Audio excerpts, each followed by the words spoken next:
Bonjour à tous, j'espère que vous allez bien, je suis vraiment ravie de vous retrouver aujourd'hui pour une nouvelle vidéo sur la chaîne qui va être un tag. J'avais trop envie de refaire un tag pour diluer un petit peu les updates lecture et parce que ça faisait très longtemps que je n'en avais pas fait. J'en ai trouvé un tout petit et c'est le tag sur le gâteau littéraire. Et pour ne pas perdre de temps, on commence tout de suite. Alors avant même de commencer, je vais vous dire, je vais beaucoup regarder sur mes genoux parce que les catégories sont notées dans mon carnet qui se trouve sur mes genoux et pour certains livres, je pense que je vais aller lire le résumé sur internet, ce sera plus simple. Donc j'ai mon ordinateur à côté que je vais récupérer pour vous lire les résumés. Du coup, on commence avec la première catégorie et c'est Prenez en guise de farine un livre dont l'histoire a été lente à démarrer mais dont la suite se révèle prenante. Là, j'ai pas cherché trop longtemps et il y en a un qui m'est vraiment venu tout de suite en tête. C'est le tome 2 de La passeuse de mots de Jennifer et Alric Twice aux éditions Hachette Roman et c'est L'œil de vérité. La passeuse de mots, j'ai une relation un peu particulière avec cette saga. Le tome 1, j'avais beaucoup aimé, mais j'avais aussi trouvé énormément de longueur.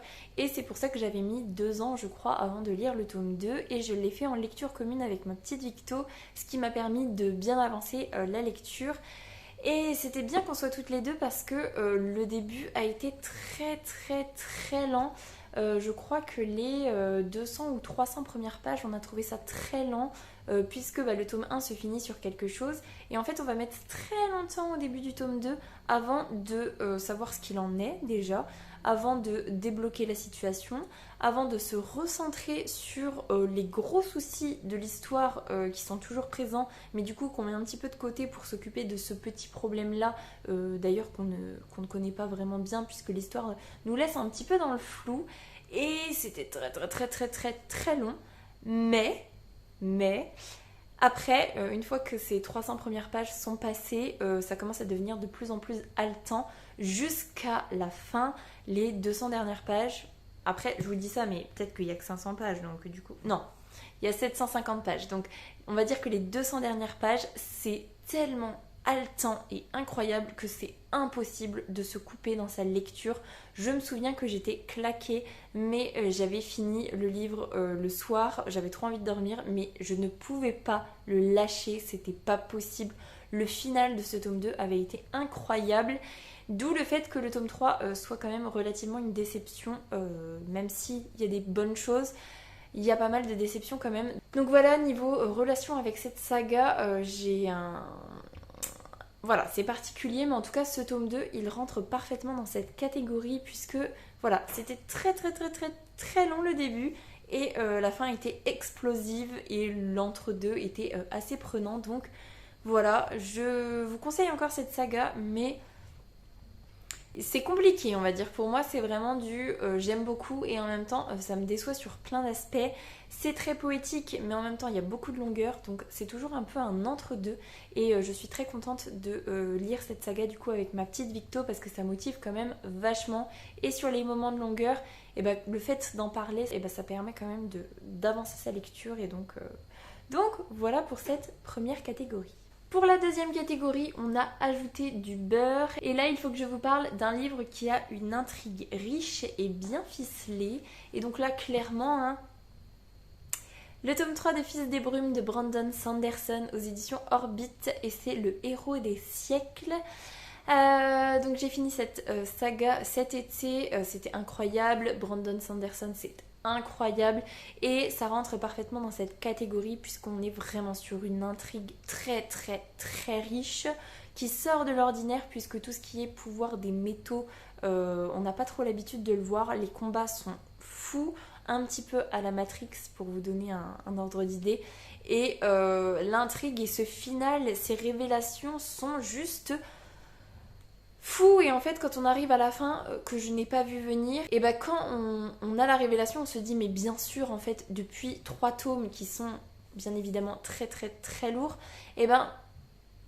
oui tout fait sens, tous les petits indices étaient là et quand on les rejoint tous bout à bout on comprend totalement ce qu'il en est Et voilà, franchement, génialissime.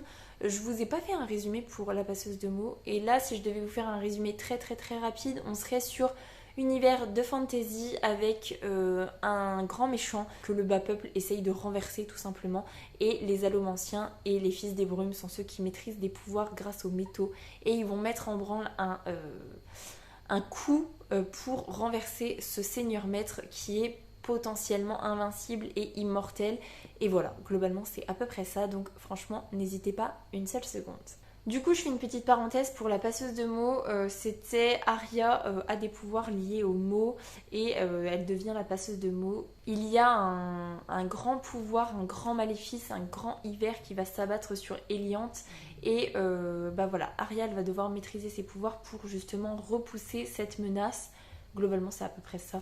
Je vous fais un résumé assez rapide et assez décousu, mais bon. Voilà, bref, on en est à peu près là pour La Passeuse de mots et du coup on passe à la troisième catégorie. Sur mélanger le tout avec les œufs, et là il faut que je vous parle d'un livre que vous pensiez détester mais qui fut finalement un bon moment de lecture, et donc là je vous insère la couverture de Désenchanté de Marie Vareille. Clairement, je n'avais pas envie de lire Désenchantée et je me suis forcée entre guillemets parce que c'était Marie Vareille et que globalement j'aime beaucoup ce qu'elle écrit. Et donc là je vais vous relire le résumé parce que j'ai pas envie de vous dire de bêtises. Donc au niveau du résumé, la disparition de Sarah Leroy, 15 ans, a bouleversé la petite bourgade de Bouville-sur-Mer et ému la France entière. Dans chaque foyer, chaque bistrot, on élaborait des hypothèses, mais ce qui est vraiment arrivé, personne ne l'a jamais su.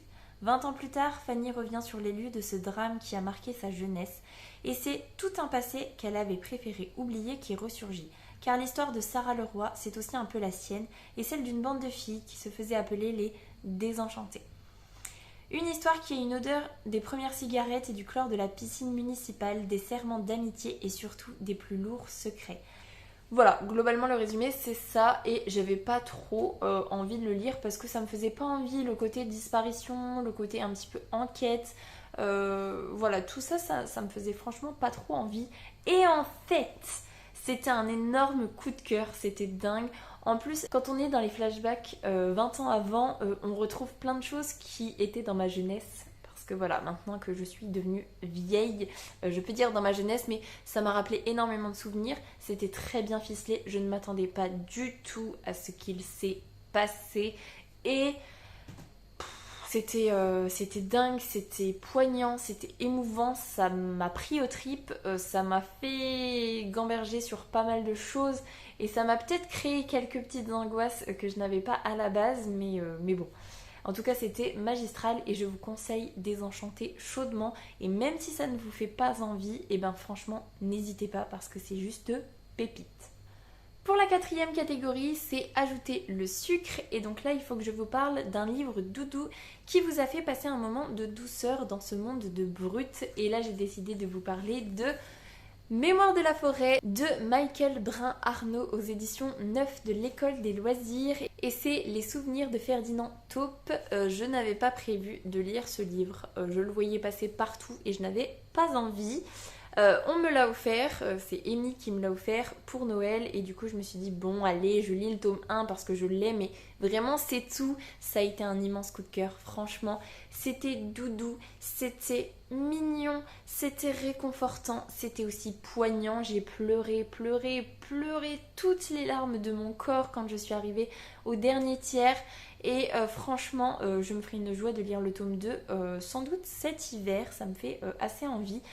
Mais voilà, n'hésitez pas parce que ça vaut le coup. Et même si c'est très doudou, un petit peu enfantin, ça traite la maladie d'Alzheimer vraiment très bien, puisque on va suivre du coup Ferdinand Taupe qui commence à perdre ses souvenirs et qui aimerait bien les retrouver en lisant sa biographie qu'il a écrite un jour.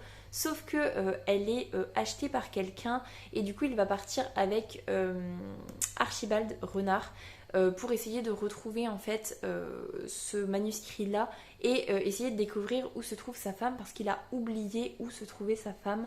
Donc voilà, on va partir un petit peu sur les traces de son passé, et c'est poignant, c'est doudou. En fait c'est ça, c'est vraiment poignant mais en même temps c'est doudou et un peu cocooning, et la petite balade dans la forêt, franchement c'est très agréable. Donc voilà, je vous le conseille aussi chaudement. Cinquième catégorie, c'est après le passage au four, il faut choisir comme glaçage un livre qui réunit tous les ingrédients nécessaires pour que vous l'aimiez. Et là, j'ai décidé de vous parler de 3 livres parce que quand en fait j'ai lu l'intitulé de la catégorie, je me suis dit ah, c'est peut-être un livre que vraiment il y a tout pour me plaire dedans et que j'ai prévu de lire. Et du coup, en fait, ce que j'ai fait, c'est que j'en ai mis un que j'ai déjà lu parce que ça réunit tous les ingrédients nécessaires. Et ensuite, j'ai décidé de mettre 2 livres qui sont dans ma pile à lire parce que ça me fait très envie. Donc, le premier livre dont j'aimerais vous parler, c'est Sorcery of Thorn de Margaret Rogerson aux éditions Bragelonne. J'ai lu il y a un moment, mais j'avais vraiment beaucoup aimé ma lecture. Et là, du coup, je vais vous lire le résumé aussi parce que ça fait très longtemps, j'ai pas envie de vous dire de bêtises. Donc, Elisabeth, qui a grandi au milieu des redoutables livres des sorts d'une des grandes bibliothèques d'Ostermer, le sait depuis son plus jeune âge. Et elle compte bien protéger le monde de cette magie néfaste, l'épée à la main s'il le faut, jusqu'au jour où l'un des plus terrifiants grimoires se transforme en monstre de cuir et d'encre, semant la mort et la destruction. Accusée de l'avoir libérée et forcée à comparaître devant la justice à la capitale, Elisabeth se retrouve prise au piège d'une conspiration vieille de plusieurs siècles. Bien malgré elle, elle doit trouver secours auprès du sorcier Nathaniel Thorne et de son mystérieux serviteur Silas. Les grandes bibliothèques ne sont pas seules en jeu, le royaume entier est en péril. Elisabeth va devoir remettre en question tout ce en quoi elle croyait, car s'ouvre devant elle une voie qu'elle n'aurait jamais pu imaginer. Voilà pour Sorcery of Thorn, c'était trop bien parce qu'on avait de la magie, on avait un complot, on avait des grimoires magiques qui se transforment en monstres, on avait une petite histoire d'amour qui était très légère et moi ça me convient parfaitement quand il y a un petit peu de romance mais pas trop. On avait un serviteur démon qui était juste trop bien et tout était très chouette, donc il y avait vraiment tout pour me plaire et j'ai beaucoup aimé ma lecture. Après c'est vrai qu'il me semble qu'à l'époque c'était un coup de cœur et là ça s'est un petit peu dilué, j'en ai plus tant de souvenirs que ça, mais franchement je vous le conseille si vous ne l'avez pas lu. Et le tome 2 est sorti, personnellement je pensais que c'était un one shot, même si globalement la fin du tome 1 laissait supposer qu'il y aurait un tome 2, je préfère me dire que c'est un one shot, et donc voilà. Mais en tout cas, n'hésitez pas si vous avez envie parce que c'est juste trop bien. Ensuite, j'ai mis dans cette catégorie Le Trône des 7 îles d'Adaline Grace. Je ne sais pas les éditions puisque je l'ai sur ma liseuse mais je sais plus dans quelle édition c'est. Je vais vous lire le résumé sur l'ordi. Je l'ai lu tout à l'heure mais c'est vrai que j'ai pas envie de dire de bêtises mais il me faisait encore une fois très envie. En fait, la couverture me fait vaguement envie, le titre me fait pas trop envie et quand je lis le résumé, j'ai trop envie parce que tout est là pour me plaire. Et donc on a dans un royaume troublé par les secrets et la trahison et où le danger rôde sous la mer, une princesse va devoir se battre pour revendiquer son trône avant que tout ne soit perdu. C'est le grand jour pour la princesse Amora, fille unique de la famille Montara qui dirige le royaume de Visidia. Il y a beaucoup de noms, mais bon. Elle va devoir asseoir sa position d'héritière du trône en effectuant une démonstration de sa magie devant son peuple. Mais quand le rite de passage tourne au désastre, la jeune femme est forcée de fuir. Elle va alors faire la rencontre de Bastian, un mystérieux pirate avec lequel elle va passer un marché. Ensemble, ils vont parcourir les mers du royaume pleines de merveilles et de dangers avec pour objectif de stopper l'émergence d'une nouvelle magie destructrice. Pour la vaincre, Amora devra affronter des monstres légendaires, croiser le chemin d'une sirène redoutable et même gérer un passager inattendu. Si elle échoue, elle mettra en péril le destin de Visidia et perdra la couronne des 7 îles à tout jamais.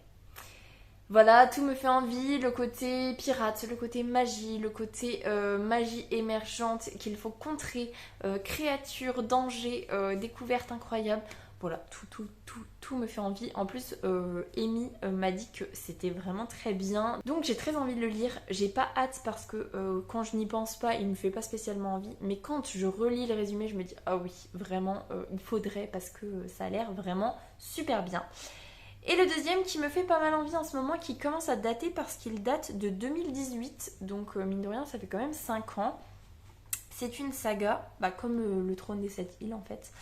Et là du coup c'est La couleur du mensonge d'Erin Beauty. Et au niveau du résumé c'est Sage Fowler, 16 ans, est une bâtarde recueillie par un oncle riche et respecté. Sa seule chance de s'en sortir, faire un beau mariage. Elle se présente donc chez une des entremetteuses chargées de l'évaluation du potentiel de chaque candidat. Des femmes qui font et défendent les fortunes d'une famille, d'une région, d'un pays tout entier. Mais avec sa légendaire indiscipline et sa langue trop acérée, elle échoue lamentablement. Amusée par son cynisme et son sens aigu de l'observation, la marieuse fait toutefois d'elle son apprentie. Là, ça me donne pas mal envie parce que le côté un peu... c'est un peu de la fantaisie sans pour autant avoir de la magie, mais j'aime beaucoup le côté royaume, le côté entremetteuse, mariage arrangé. On va essayer de manipuler un petit peu tout le monde pour faire des beaux mariages. Et le fait que Sage, elle soit indisciplinée et qu'elle ait la langue trop bien pendue, et ben ça me fait très envie, donc je me dis pourquoi pas. Il est dans ma pile à lire sur ma liseuse depuis beaucoup trop longtemps. Il faut vraiment que je me lance, mais voilà, c'est une nouvelle saga à lancer et je me dis... qu'il faudrait que je le fasse. Et j'avais entendu dire que pour ceux qui ont bien aimé la série The Curse, et ben c'était un peu le même genre et j'avais adoré. D'ailleurs, je les ai dans ma bibliothèque. Je ne sais pas si vous les voyez avec l'insert, mais voilà. Je les avais récupérés en papier parce que j'avais adoré. Donc voilà, il faudrait que je m'y mette, mais quand? Je ne sais pas. Sixième catégorie et avant-dernière catégorie, c'est Puis parsemé de pépites colorées avec un livre qui vous donne la pêche lorsque vous avez le moral dans les chaussettes. Et là, j'étais obligée de vous parler de Charlie Davidson de Darinda Jones aux éditions Milady. Là, j'ai pris le tome 10 parce que il m'est tombé sous la main, mais globalement, je suis au tome 12 sur 13. Enfin, j'ai terminé le tome 12, donc j'ai bientôt terminé cette saga. Et pour l'instant, dans chaque tome de Charlie Davidson, j'ai ri. J'ai ri parce que le personnage de Charlie est très pétillant, elle est haute en couleurs, elle est décalée, elle a une vision du monde bien particulière et franchement ça met le sourire, ça met la pêche. C'est franchement super cool. Pour vous faire un résumé très rapide, Charlie, c'est la faucheuse qui voit les morts et qui est un portail vers l'au-delà pour ceux qui n'ont pas réussi à passer de l'autre côté. C'est aussi une détective privée et elle est aussi consultante pour la police d'Albuquerque pour aider son oncle à résoudre des enquêtes. Voilà, globalement c'est ça le résumé, mais franchement son personnage est tellement top et ses proches sont aussi super cool, donc je ne vous conseillerai jamais assez la saga Charlie Davidson. Si vous aimez la beatlit et que vous avez envie de passer un excellent moment, eh ben n'hésitez pas une seule seconde. Et enfin, pour finir, la septième catégorie, c'est la cerise sur le gâteau. Et c'est le livre que vous avez le plus aimé en 2023. Et si vous suivez un petit peu les updates lecture et les vlogs depuis le début de l'année, vous savez que The Prison Healer de Lynette Noni aux éditions Hachette Roman, c'est un immense coup de cœur. Là, c'est le tome 1, La guérisseuse de Zalindov. J'avais eu un coup de cœur absolu pour ce tome 1 et j'avais eu un coup de cœur absolu pour le tome 2 et mon cœur saigne de devoir attendre le tome 3 au mois de mars parce que j'ai besoin de savoir la fin, j'ai besoin de voir ce qui va se passer parce que là, ce final de tome 2 était incroyable. Le final du tome 1 que je ne m'attendais pas du tout, franchement c'était incroyable, tout était top. Résumé très rapide, Kiva, elle est prisonnière dans la prison de Zalindov, mais elle est guérisseuse, donc elle va avoir un statut un petit peu particulier dans la prison puisqu'elle va devenir guérisseuse dans la prison, et donc même si elle est captive, elle est un petit peu mieux traitée que les autres puisque son poste dans l'infirmerie est quand même moins dur, on va dire, que travailler dans les mines ou ce genre de choses. Et un jour, la reine rebelle est capturée. Elle doit être remise sur pied alors qu'elle est très malade pour participer aux épreuves du supplice, pour faire un exemple, puisque personne ne survit à ces épreuves. Et du coup, tout le monde lui demande, que ce soit les souverains du royaume, que ce soit le chef de la prison, que ce soit sa famille, tout le monde lui demande de la maintenir en vie pour qu'elle puisse participer et du coup en fait elle va se porter volontaire pour les passer à sa place parce que la reine rebelle est trop mal en point. Et voilà, globalement, pépite ultime, n'hésitez pas, c'est juste incroyable, l'univers est fou, l'ambiance est dingue, les personnages sont incroyable et les retournements de situation sont si incroyables. Franchement, je me relirai cette saga. Je suis obligée parce que quand j'aurai lu le tome 3, dans quelques mois ou quelques années, j'aurai envie de tout me refaire d'affilée parce que c'est juste une lecture incroyable. Donc, je vous la conseille à 10 000%, c'est juste génial. Et du coup, on est arrivé au bout de ce tag. Je ne pensais pas que ce serait si long. Après, le fait de lire certains résumés en entier, c'est peut-être un petit peu plus long aussi, je ne sais pas. En tout cas, j'étais très contente de vous le faire. J'étais très contente de vous reparler de certains livres dont je ne vous parle pas forcément très souvent, quoique, et d'autres qui sont chers à mon cœur et donc j'étais très heureuse de vous en reparler. Voilà, j'espère que ce tag vous aura plu. Si c'est le cas, n'hésitez pas à mettre un petit pouce dans les airs, à vous abonner à la chaîne et à venir discuter avec moi en commentaire, ça me fera super plaisir. En attendant, je vous souhaite une très belle semaine, de très belles lectures et je vous dis à la semaine prochaine. Salut!